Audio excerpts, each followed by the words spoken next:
But we talking about practice, man. What are we talking about? Practice? We're talking about practice, man. We're talking about practice. Alors, on enchaîne ici avec le débat. Alors, c'est vrai que cette semaine, pas de jingle habituel, mais bon, c'est pas bien grave, c'est le contenu surtout qui compte. Oui, on va poser nos valises du côté de Denver, qui possède quand même 4 franchises. Alors, c'est vrai que pour un petit peu revenir sur le déroulement de l'émission des semaines précédentes, ce qui nous a failli les oublier, c'est notamment le fait qu'on a des équipes qui s'appellent non pas Denver, mais Colorado. Et c'est vrai que c'est ce qui m'a un petit peu induit en erreur et dans l'oubli. Donc du coup, on va directement passer. Je te propose de commencer avec les Nuggets. C'est la NBA, on y était, on va y rester avec la NBA. Les Nuggets, l'air de rien, c'est une franchise qui a vu le jour en 1967, qui n'a pas démarré de suite en NBA, puisque pendant les premières années de son existence, elle était en ABA, et c'est donc à partir de 76 qu'elle est arrivée en NBA, avec notamment la disparition de cette ancienne ligue qui était la ABA, la ligue qui a vu notamment naître le tir à 3 points. Pas de titre remporté par cette équipe, quelques belles campagnes de playoffs quand même à mettre à son actif. Pour toi, par qui vas-tu commencer ce classement, ce petit listing des meilleurs Nuggets all-time? Moi, je vais citer Javel McGee quand même. J'y tiens à mon petit Javel parce que certes, il a été dans une époque, je pense, des Nuggets qui n'était pas la plus glorieuse. Un petit peu à l'image des maillots qui n'étaient pas des plus beaux et des plus attrayants en NBA. Mais il faisait quand même, malgré lui, parler d'un petit peu cette franchise. C'était quand même le king des Shakti Full, semaine après semaine et mois après mois et année après année. Il a quand même fait 3 petites saisons du côté de Denver.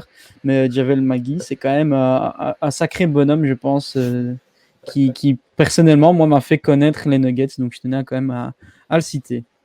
Ouais, c'est lui qui a fait, qui a vraiment contribué à la reconversion du Shaq. Le Shaq Full sans lui, c'était pas pareil.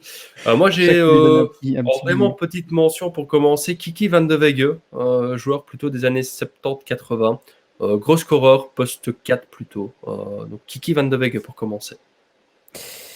J'avais noté J.R. Smith aussi et le Birdman en petite mention.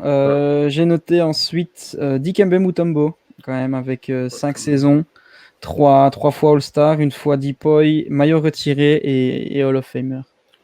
3 fois meilleur contreur aussi d'ailleurs, Mutombo, que j'avais noté aussi, et meilleur contreur de l'histoire de la franchise, en 5 saisons seulement certes, mais meilleur contreur de l'histoire. Alors dans les petites mentions, pour les faire moi aussi, j'avais Néné, le Brésilien, Néné Hilario, qui était un membre important de l'équipe dans le courant des années 2000. J'avais Allen Iverson aussi, qui est quand même passé par Denver, même si c'était peut-être pas ses meilleures heures. Deux joueurs un petit peu, tu parlais de J.R. Smith, qui aime bien un peu l'alcool, etc. Ty Lawson, c'était pas mal dans le genre. Et puis dans le genre un petit peu fou à la Javel McGee, Kenneth Farid, c'était pas rien. Quand tu penses que tu as eu une raquette à une époque, McGee, Farid, et Ty Lawson en meneur, je pense que ça devait envoyer du lourd dans le vestiaire. Hein. Ça, en tout cas, ça devait pas être très très net.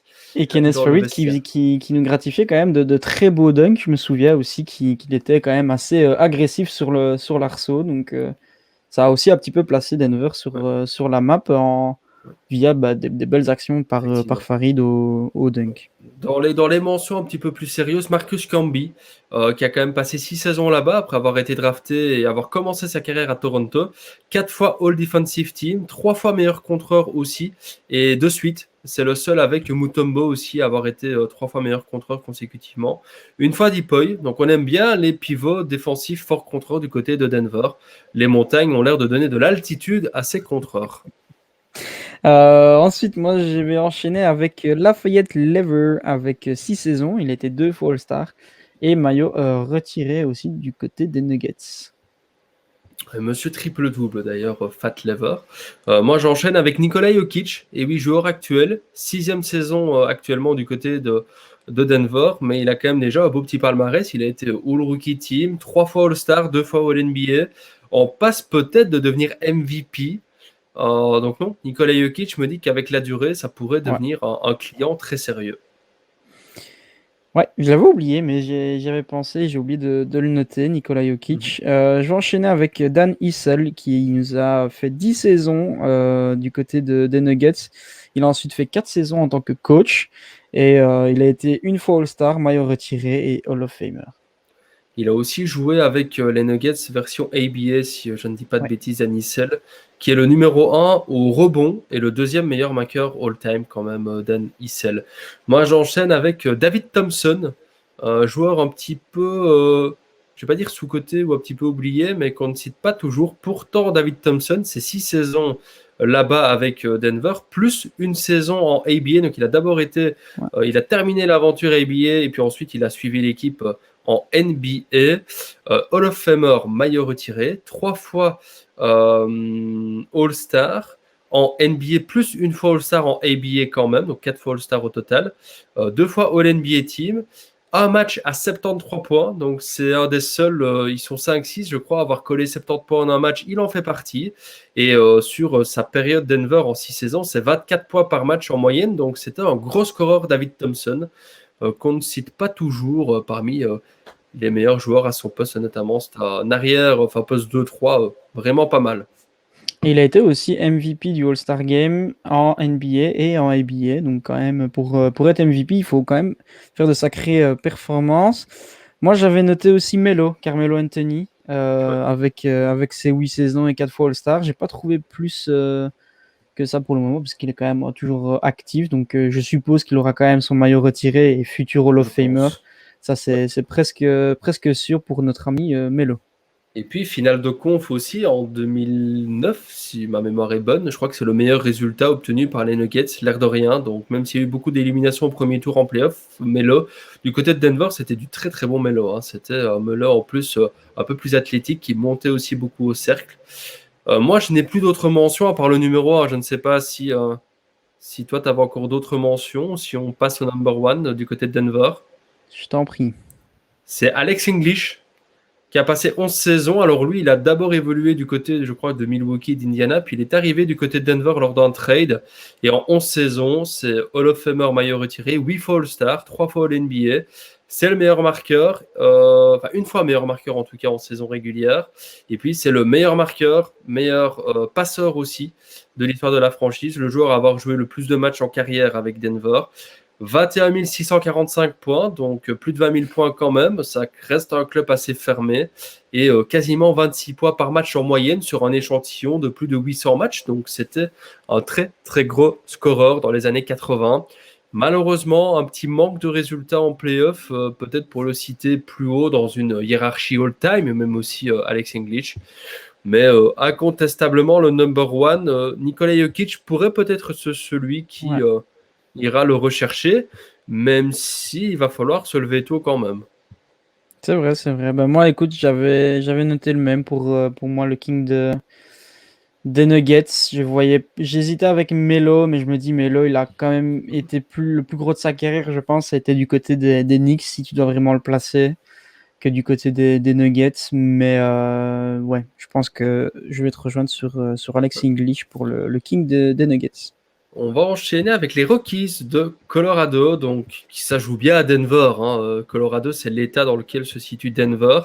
Les Rockies qui ont été fondés en 1993, donc ça reste une franchise assez jeune. Pas de palmarès, en tout cas pas de titre de champion. Ils ont été une fois quand même au World Series en 2007. Malheureusement, ils ont perdu la finale.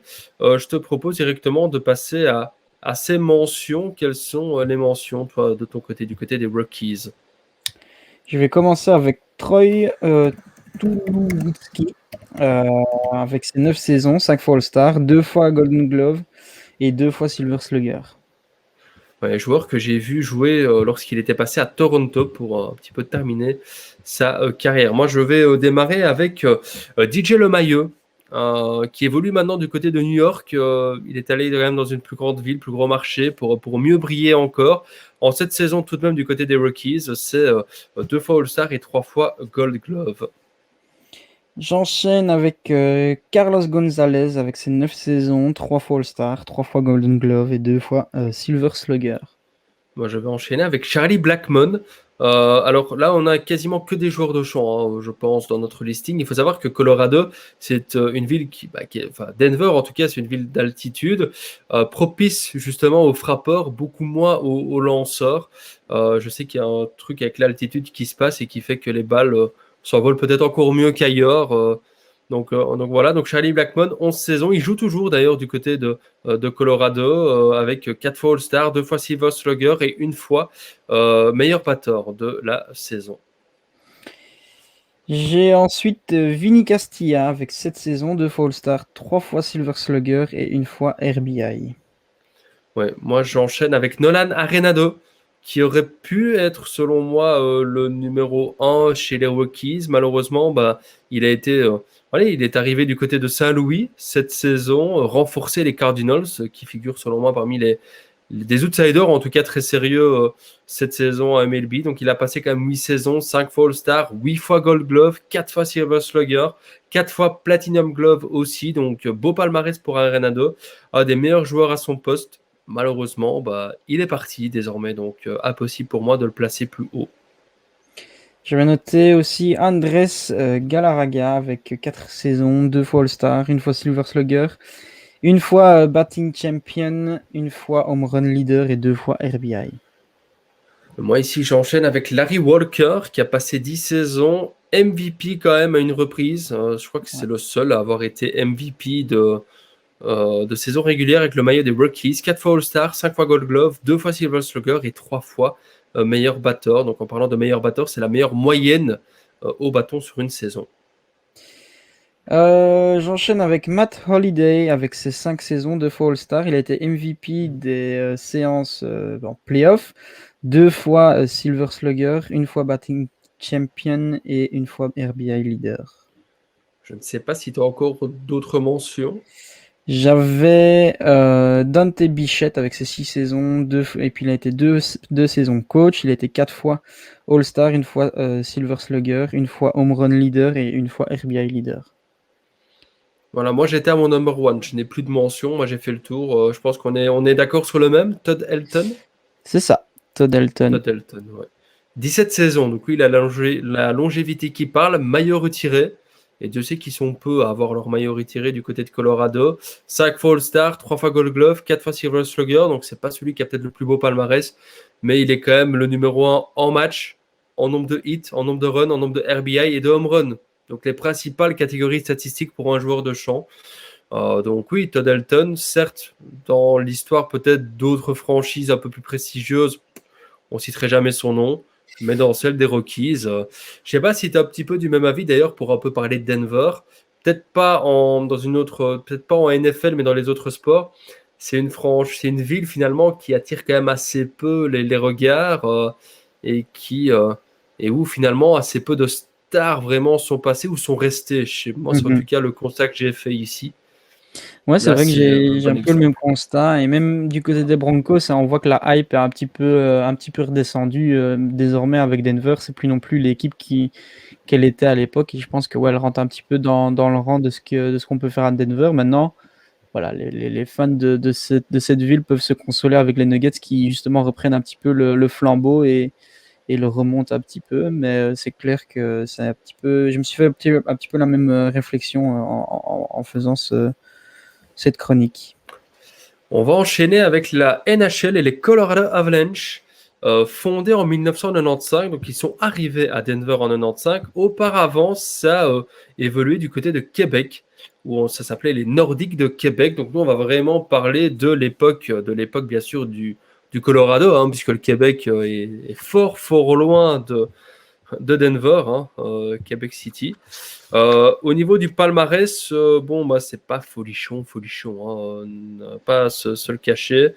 Même s'il y a quand même eu 2 coupes Stanley, donc c'est quand même pas rien du côté de Colorado. Mais c'est vrai que par rapport à d'autres équipes dans l'histoire, c'est un petit peu moins ça. Le Avalanche qui fait partie des favoris, je pense, cette saison pour les playoffs de Coupe Stanley. Je te propose de démarrer avec tes mentions. Moi, j'ai noté quand même Nathan McKinnon. C'est cette saison, 4 fois All-Star et potentiellement MVP. C'est quand même 2-3 saisons qui nous fait de grosses prestations et qu'il est à chaque fois un petit peu dans les discussions pour le titre de MVP. Donc McKinnon peut-être plus tard avec un palmarès un petit peu plus Pourquoi étoffé pas. avec cette équipe de Colorado. Ça pourra peut-être parler justement et peser dans la balance pour un débat. Moi, j'enchaîne avec Peter Forsberg, 10 saisons à Denver, plus une quand même à Québec. Donc, il a fait le déménagement entre Québec et Denver. Assez long comme déménagement d'ailleurs. Hall of Famer, maillot retiré. Il était membre des 2 titres du Avalanche, l'un fin 90 et l'autre début 2000. Euh, et puis ensuite également Forsberg, une fois MVP, une fois Rookie de l'année et une fois trophée Artros Mhm. du meilleur pointeur. Donc, joli palmarès pour Peter Forsberg. J'enchaîne avec Alex Tanguay avec ses 9 saisons. Il a gagné une fois aussi la Stanley Cup et il était un des joueurs clés qui a délivré le goal de la victoire qui a scellé justement la Coupe Stanley pour cette équipe des Avalanche. Donc Alex Tanguay qui certes a un petit palmarès mais a quand même marqué son empreinte avec ce goal qui a délivré cette équipe des Avalanche pour leur premier titre. Alors moi j'enchaîne avec Milan Hajduk. 14 saisons, il était membre de l'équipe championne, leur deuxième titre dans le début des années 2000. Belle longévité entre les années 2000 et les années 2010. Maillot retiré, une fois All-Star et une fois aussi vainqueur du trophée Maurice Richard. J'ai noté aussi Rob Blake avec ses 5 saisons, 5 fois All-Star et présent lors aussi d'une des victoires pour la Stanley Cup. Donc Rob Blake, petit palmarès, mais ça gagne quand même une Stanley Cup. Patrick Roy, moi j'enchaîne avec le goalie, excellent goalie qui a d'abord démarré sa carrière du côté de Montréal et puis il est arrivé à Colorado pour finir sa carrière. Hall of Famer maillot retiré, 2 titres, donc lui il était là lors des 2 trophées. Une fois All-Star, une fois vainqueur du trophée Jennings, une fois vainqueur du trophée Conn Smith. Plus c'est le numéro 1 au niveau des goalies pour les victoires et le nombre de matchs disputés. Joli palmarès sous la vareuse de l'Avalanche. Il a été aussi pendant 3 saisons coach avec justement cette équipe des Avalanche, donc pas mal pour notre ami Roy. Moi, il me reste une mention. C'est Adam Foote Mhm. avec 13 saisons de Stanley et maillot retiré. Et puis, je n'avais plus d'autres mentions. Le number 1, on est d'accord aussi alors sur le number 1 de l'Avalanche. Joe Sakic. C'est ça. Décidément, on ne s'est pas concerté avant de le faire et on est tous d'accord. Joe Sakic, c'est 13 saisons à Denver. Il en avait d'abord passé 7 à Québec. Donc le mec, il a quand même connu, enfin, c'est un membre important de l'histoire globale de la franchise, au-delà même avant d'être à Denver. Hall of Famer maillot retiré, 2 titres justement du côté de Denver avec les 2 titres remportés par Colorado, 3 fois All-Star, une fois MVP, une fois vainqueur du trophée Bing, une fois vainqueur du trophée Pearson, une fois vainqueur du trophée Smith et le number 1 en match, en goal, en assist et en points. Ça classe le bonhomme, j'ai envie de te dire. Ouais, j'ai rien à rajouter. Un beau Parfait. palmarès avec cette équipe du Avalanche et je l'avais noté aussi en tant que Nickel. King. Beau palmarès quand même, peut-être un client Mhm. pour la suite. Je te propose d'enchaîner avec la dernière franchise, et je pense que c'est celle la plus connue, la plus mythique du côté de Denver, les Broncos, avec quand même leur Empire Field at Mile High, leur fameux stade assez réputé, très très chaud quand le public peut s'y rendre et qu'on est en playoff, 76 000 places d'ailleurs du côté de Denver. Vainqueur de 3 Super Bowls, Mhm. donc beau petit palmarès pour cette équipe de Denver. Je te propose de démarrer le bal des mentions. Je vais commencer avec un gros nom quand même, hein, avec Peyton Manning. Il a fait 3 petites saisons du côté de Denver, mais en 3 saisons, il a quand même été une fois MVP. Il a été jusqu'au Super Bowl 2 fois, il me semble. Une fois où il a pu ressoulever son trophée. Il était Offensive Player of the Year, 2 fois Pro Bowler, maillot retiré et Hall of Famer. Donc Peyton, qui, un petit peu à l'image de sa carrière, a fait du sale du côté de Denver, malgré ses 3 petites saisons. Et encore plus beau, il gagne le Super Bowl et après il prend sa retraite sur cette dernière victoire. Donc quand même, notre ami Peyton a fait quand même pas mal de bon travail du côté des Broncos. Ouais, très très lourd. Je vais directement citer l'un de ses coéquipiers justement lors de ce titre au milieu des années 2010, Von Miller. Tu l'as Ouais. peut-être mis number one, moi pas en tout cas, mais il cause sévère. 9 saisons, un titre, donc il était là hein, lors du Super Bowl 50. 8 fois Pro Bowler, 3 fois All Pro, une fois défenseur de l'année et membre de l'équipe de la décennie 2010. L'un des meilleurs à son poste, en tout cas du moins de sa génération. C'est clair que ça a des meilleurs à son poste. Et s'il a un petit peu révolutionné également son poste de D-end, c'est avec Khalil Mack les deux, on va dire, D-end qui ont vraiment refait leur époque. Et aussi, quand même, il a été MVP des finales pour un défenseur. C'est pas rien. Et on se souvient notamment de ce fameux sac sur Cam Newton, où Cam Newton ne ressaute pas sur la balle. C'est Von Miller qui est quand même à la base de cette action. Donc, Von Miller, c'est vrai que j'ai hésité à le mettre, mais quand on voit quand même le King qu'il y a au-dessus, en tout cas pour moi, il n'y avait pas vraiment de photo à faire. Du coup, je vais enchaîner avec Champ Bailey, un gros nom aussi de cette NFL. Il nous a fait 9 saisons, 3 fois All-Star et Hall of Famer. Malheureusement, ça a un petit peu été que de passage pour notre ami Champ qui a un petit peu testé plusieurs franchises en NFL. J'enchaîne avec Terrell Davis. 7 saisons avec le maillot des Broncos, Hall of Famer, 2 titres. Donc lui, il a connu les 2 premiers Super Bowls remportés par Denver. Une fois MVP, 3 fois Pro Bowler, 3 fois All Pro, 2 fois Offensive Player of the Year, membre de l'équipe des années 90 et aussi le numéro 1 en rushing yards. Terrell Davis, gros client. Ouais. Je vais enchaîner avec Floyd Little, avec ses 8 saisons, 5 fois Pro Bowler, maillot retiré et Hall of Famer. Ouais, moi j'enchaîne avec Steve Atwater, 10 saisons, Hall of Famer, 2 titres de champion, 8 fois Pro Bowler, 2 fois All Pro et membre de la décennie 90. Chose assez surprenante, lui notamment comme d'autres qu'on a cités, n'ont pas leur maillot retiré du côté de Denver. J'ai l'impression qu'ils n'ont pas vraiment envie de retirer les numéros de certaines légendes, donc c'est assez surprenant, mais bon, c'est comme ça.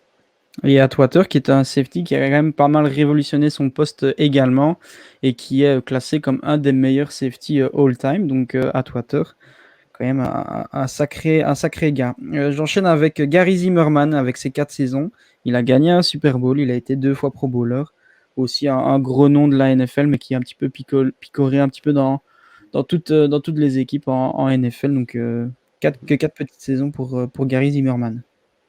Moi, j'enchaîne avec Rod Smith, 12 saisons quand même, donc là, en termes de longévité, c'est pas mal. 2 titres, 3 fois Pro Bowler, et c'est le numéro 1 chez les receveurs du côté de l'histoire des Broncos. Oui, j'enchaîne avec Shannon Sharp avec ses 10 saisons. Il a gagné lui aussi 2 fois le Super Bowl, 8 fois Pro Bowler et Hall of Famer. Ouais, moi, je commence à être pas mal. J'avais quand même aussi noté Jason Elam, 15 saisons là-bas, le numéro 1 en points. 3 fois Pro Bowler, 2 fois champion. Ouais, ben moi, écoute, j'ai fait le tour. Il me reste Moi que aussi. mon King. Ouais, moi je Avec, te laisse. Moi, c'est même, je sais pas toi, moi, c'est même mon King de Denver. Ouais, pareil.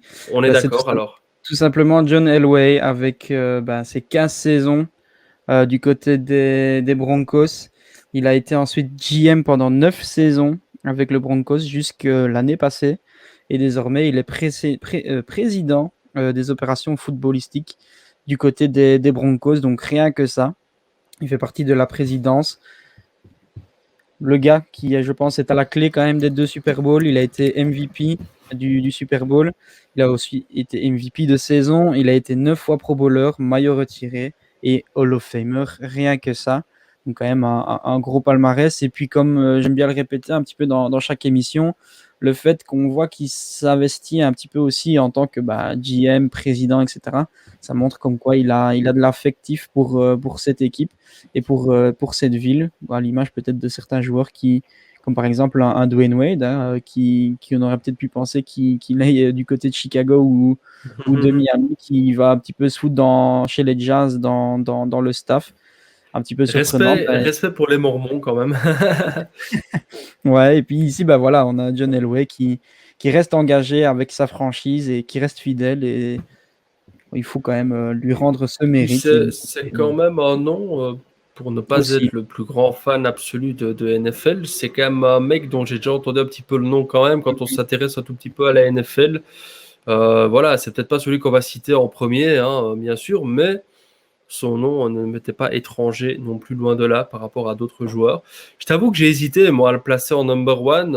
Moi, j'ai grave kiffé Peyton Manning. C'était au moment où commençais à suivre un peu la NFL, donc je me suis dit, putain, quand même, Manning, même si c'est que 3-4 saisons, il a tout gagné là-bas, il a eu un impact de dingue, mais je me suis dit, bon, allez, quand même, on va donner ça à John Elway. Et je pense que par rapport aux autres, il n'y a pas vraiment de débat, hein. Certes, Alex English, c'est pas mal, il y a de grosses stats, mais il n'y a pas de palmarès. On aurait pu le donner à Joe Sakic. Maintenant, le fait qu'il ait quand même aussi joué du côté de Québec, moi, ça m'a un petit peu, fait finalement pencher plus en faveur de John Elway.